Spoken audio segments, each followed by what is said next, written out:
Hello, people. Good morning, good afternoon, good evening. Here is Fidelis in the Politics, bringing to you deep political analysis on different political issues and the behavior of our Kenyan politicians, as usual. If it's a country which adores politics, it is Kenya, where every day is a day to politic.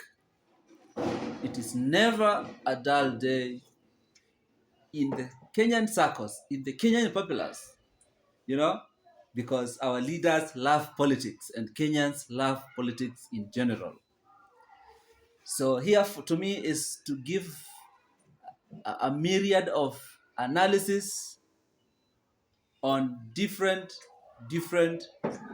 political issues that have bedeviled our country. And to bring things into perspective, it's important to remember what has happened in the recent past and what happened many years ago.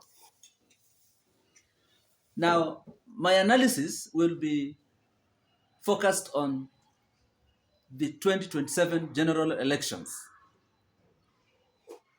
the parameters that will determine the eventual winner of that election, the circumstances that will play along as we move towards 27 general elections. Because today you can see all the potential main players of that election are on top gear. The president, who is going to be gearing for his re-election, is on top gear, and his entire entourage now very closely working with the ODM party on top gear. They have moved across the country, on a campaign mode, but at the guise of development tours. So that we have to note. The opposition led by Rigathi Gachagua, the former deputy president, and Kalonzo Musyoka, the former vice president, are also traversing the country, selling their agenda to the people and castigating the current government and showcasing why they are the alternative. And therefore, Kenya should vote for them in the coming election. That as it may, we can use the past to predict the future. Because as all of you are aware, that less than 8 months ago, Rigathi Gachagua was the deputy president. Rigathi Gachagua was supporting the President William Samoei Ruto. Kalonzo Musyoka was with Raila Amolo Odinga. Martha Karua was with Raila Amolo Odinga in Azimio. Now, it is Raila and Ruto, it is Gachagua and the rest of the Azimio team. So a lot has changed, and a lot is going to change. First of all, I want to just be very political. I want to be very political. I will not, bring anything outside politics. I will analyze this just with the information of the Kenyan politics and the style of politics that we do as a country, and that is tribal politics. So this video is going to analyze politics from a very tribal perspective, not in a negative way, but in a positive way. And how this tribal politics will inform the voting patterns of 2027. And I dare say that this is only my opinion.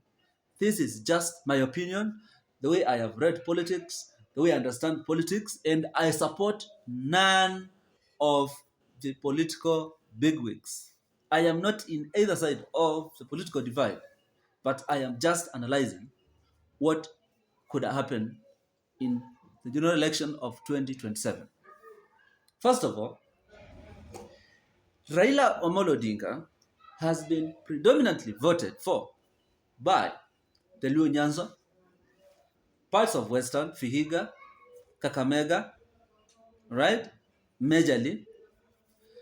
Ukambani has been Raila's bedroom, and Nairobi has been 7% Raila's bedroom, barring the last election. Mombasa has been Raila's bedroom, largely the coast region, right? And a small portion of northeastern has been Raila's bedroom. Now, Central has never been Raila's bedroom, but in the last election, it was Ruto's bedroom. The Kalenjin land is Ruto's bedroom. And I think that's where it ends. People say that Ruto stole in the last election, but it is my opinion that Ruto did not steal in the last election. Ruto bet Raila in the last election fair and square. It is only the behavior of not accepting defeat which is a problem to Raila and his supporters. He manages his supporters by alleging that the vote was stolen. But let us face it. Raila lost Mudavadi and Raila lost Wetangula. Effectively, that meant that for Mudavadi, there was little effect. But, underline the word but, for Wetangula, it came with a big price. And the big price was the 265,000 votes that Ruto got, just because he got Moses Wetangula on his side. Let us not forget that William Ruto bet Raila Amolo Odinga with 233,000 and a few hundred votes. So, assuming that the voters of last election and the voting patterns remain the same, and Raila only remained with Wetangula, Raila would have become president. Absolutely. Let us not go far. Now, let us go to Ukambani, for example. Just because Raila did not pick Kalonzo Musyoka as the running mate, he gave Ruto a chance to scoop at least 130,000 votes. Now, take 265,000 votes, add at least 130,000 votes. That is 395,000 votes. That makes Raila president. What we must notice is that you can't rig elections where it's not your stronghold. There's no way Ruto would have rigged elections in Ukambani where it's not his stronghold. And there's no way Ruto would have rigged Bugoma, which was not his traditional stronghold. So people were just voting, following their kingpin. And that is basically what happened. All right? So that should be very clear. If we go to Mombasa, to Kwale, you'll see the blunders that the Azimio did, which caused them votes and which worked to the advantage of the candidature of William Samuel Ruto, His Excellency. So it is important then we understand from that backdrop. Now we are approaching 2027.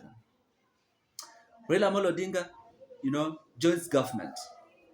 And he seems to be very much serious with the newfound love between him and the president, that now his troops are almost declaring full support, full loyalty, and allegiance to President William Samuel Ruto. In fact, ODM is more Kenya Kwanza than UDA. ODM is more government than the founders of government. ODM are defending President William Ruto more than the UDA guys are defending the president. So then this is something that is sending a message, in a political sense. Now, the impeachment of Rigathi Gachagua led to fallout between him and the president. And consequently, it has led to the fallout between the Mount Kenya region and the government. And so, for William Ruto, Mount Kenya is gone. All right? It's gone. Now, Mount Kenya voters gave William Ruto more than, let's say, 4 million votes. 4 million votes. Now, if William Ruto is to retain that number of votes, where does he get them? By look of things, he expects to get these votes from Luo Nyanza, and that explains the newfound love and affection between the president and the people of the Nyanza region. Mathematically, the Nyanza region cannot replace Mount Kenya in terms of numbers. They cannot. Okay? Number two, Raila Amolo Odinga seems to have forgotten all the other voting blocks which voted for him. Ukambani, Coast, parts of Northeastern, parts of Nairobi, and the people who seem to be for the people are the ones Raila Amolo Odinga is disparaging, are the ones that he's not working with. Babu Owino, Kalonzo Musyoka, who has been a very integral part of Raila political journey since 15 years ago to date. All right? Then what does that mean? Raila has lost Nairobi. Let us face it. Raila has lost Nairobi. Raila has lost Ukambani. You won't believe this, but Raila has lost part of his traditional home base in Nyanza. So if Raila got 6.9 million votes and William Ruto got 7.2 million votes, a simple mathematics, let's assume that William Ruto lost his 4 million votes from Mount Kenya. Just Mount Kenya alone. He is now left with 4.2 million votes, or rather 3.2 million votes of those who voted for him in the last election, assuming that they vote for him now. Number two, Raila Amolo Odinga has lost 3/4 of his supporters who voted for him in the last election. What is that? That means it's 4 million votes again gone. So now, Raila Amolo Odinga is left with arbitrarily 3 million votes. So a combination of William Ruto and Raila Amolo Odinga now has 6 million votes. That is my prognosis. 6 million votes. Assuming the voting patterns remain the same, assuming that no more people will feel disparaged, assuming that people vote the way they voted in the last election. And you remove Mount Kenya, except for Mount Kenya, except for Ukambani, except for going just by the data we have. So that's 6 million for the Ruto Raila axis. Now, where's Mount Kenya? Mount Kenya is with Rigathi Gachagua. Absolute. That is one. Where is Ukambani? Where is Nairobi? Nairobi will be predominantly with Gachagua and Kalonzo Musyoka. So we are talking about 7 million. 7 million. So now we have 6 million, we have 7 million. So as it stands right now, just by going by the data that we had in the last election, the Gachagua Kalonzo axis has 7 million votes. Ruto Raila axis has 6 million votes. That is as per the elections of 2022. And the changes that have happened within the intervening periods up to the moment. Let's go deeper to the demographics now. There are 8 million voters who did not cast their votes. Where do they belong to? Which side do they belong? Where are they likely to vote? So, these 8 million voters, we can split them on either side. And going by the current wave and circumstances, you give it 70% the Gachagua Kalonzo axis and 30% Raila Ruto axis. What does that mean? We'll have 2.5 million votes for Ruto Raila axis. You add to 6 million, you get 8.5 million. Those are numbers. Then you will have 5.5 million. You give them to Gachagua Kalonzo axis. They will have 12.5 million. That is now by the data as per IBC of 2022. That is how it is. 8.5 million vis-a-vis 12.5 million. Those are the data we have. And that is what I foresee will look like in the coming elections. Now, here is the thing. William Ruto is the president. He has everything at his disposal.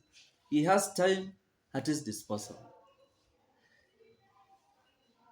He has time to change the narrative completely and regain its lost glory. If SHA works, if the education system and funding model works, if the economy improves, William Ruto has everything to lose in the coming election. I am speaking as at now, but in 2 years' time, things could change. Now it is bound for the government to arrest the situation and work for the people, not for political gimmicks, but real sense, real work, so that people can see that this government means business, it is working for the people. And that is the only way this government can redeem itself, and it can redeem itself. The signs are not very bad, but if they continue mark timing, time will not be on their side.